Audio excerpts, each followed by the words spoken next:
ગામડામાં છે ને કોઈ પણ તહેવાર હોય, દિવાળી હોય કે નાની દિવાળી હોય, મોટી દિવાળી હોય, દિવાસો હોય, તો તમને આવી રીતના દેખો આ વાંસના ટોપલા બનાવેલા હોય, ટોપલામાં ઢેબરા જોવા મળે. અહીંયા તમે કહો ને તો એ કાળી ડાંગરના તાયા કે અમારે બાજુ તો આવી રીતે માટીના ચૂલા બનાવેલા હોય અને ત્યાં આપણે લાકડાથી રાંધતા હોય. તો ગામડામાં જઈએ ને તો આપણને નવાઈ લાગે કે ખરેખર ગામડામાં કોઈ દિવસ જઈને બેસીએ ને તો આપણા પરિવારના બધા જ ભાઈ બહેન મમ્મી પપ્પા એક બાજુ બેહીને ખાતા હોય ને બીજી બાજુ રાંધવાનું ચાલતું હોય ને તો આપણને એવું લાગે કે ખરેખર કુટુંબ જેવું હોય અને જિંદગી જેવું હોય એમને જીવતા, કે ખરેખર આવી રીતના જિંદગી જવાય ને આવી રીતના બેસીને ખવાય એકબીજા સાથે. તો જોઈએ ને આપણે તો અહીંયા જુઓ, અહીંયા દક્ષા છે ને એમને કદાચ પહેલાં ઢેબરા બનાવતા આવડતા કે નહોતા આવડતા એ ખબર નહીં, પણ હમણાં એમને આવડી જશે ઢેબરા બનાવતા. આ દક્ષાને પૂછું ને તો ખરેખર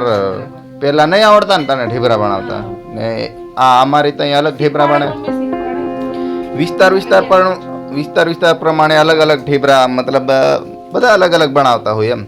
પણ આપણી બાજુ આવી રીતના બનાવતા હોય. આ મમ્મી આ દક્ષાને શીખવાડે છે ઢેબરા. આ છે ને અડદનો ગીરો બનાવેલો છે અને અડદને વાટીને ગીરો બનાવવામાં આવી રીતના લોયા બનાવી દેવામાં આવે. તો આ દક્ષાને આવડી ગયા. એમ તો ગોળ ગોળ આવડે, થોડા એ છે પણ વાંધો નહીં, એટલા ચાલે કરે. આ દેખો ઢેબરા ને પેલી બાજુ છે મમ્મી આપણે તાવી કેવું છે? માટીની તાવી છે. તાવીમાં આપણે તાયા બનાવે, તાયા કે સાંગત્યા કે બધા અલગ અલગ કહેતા હોય. આની બાજુ હું કે ઢેબરા કહેતા હોય ખબર નહીં.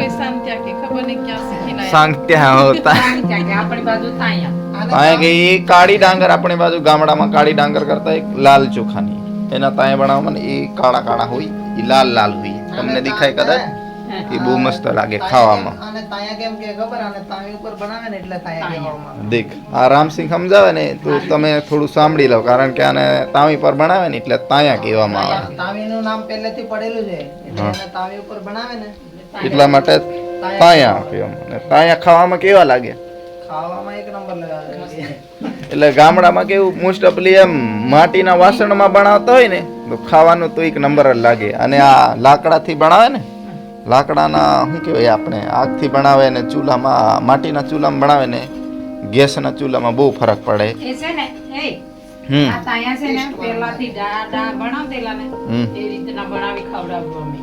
હવે તો આવા બનાવી નાખે પૂડિયા, એ છોકરા એ ખાય ને દાડા છે ને એ તાયા બનાવવું પડે. એટલે મારા છોકરા ટેવાઈ ગયા ને એટલે કે તાયા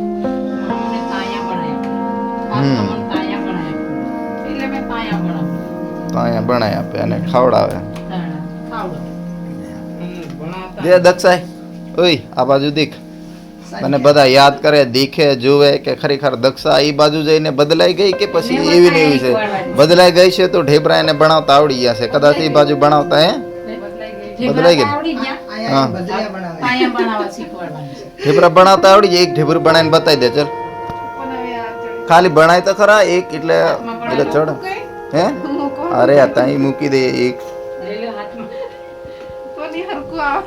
ભણાવ. અરે આવડી જાય. હા આ દેખ કાગળમાં મમ્મી બનાવે ને એમ તારે બનાવે. ભણાવ, ધીરે ધીરે શીખાય બધું. હો ને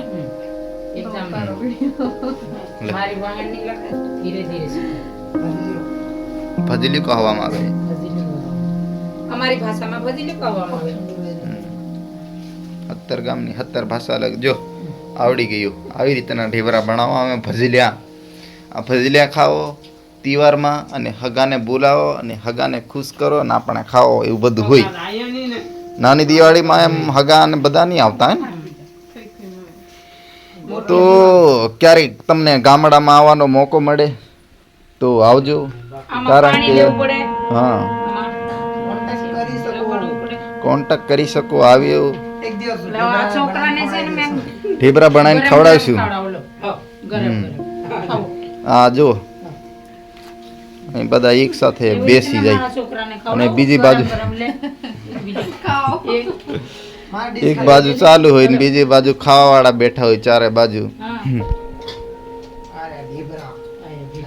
તમારે નહીં ખાવું? મારે ખાવું છે પણ એક વખત આ બધાને બતાવી દઉં કે ખરેખર આપણા બાપ દાદા જેવી રીતના બનાવીને ખાતા એવી રીતના હજી આદિવાસી આપણા ગામડામાં રહીને એવી રીતના જીવન જીવે છે એવી રીતના ખાવાનું ખાય છે એ બતાવી દેવું પડે.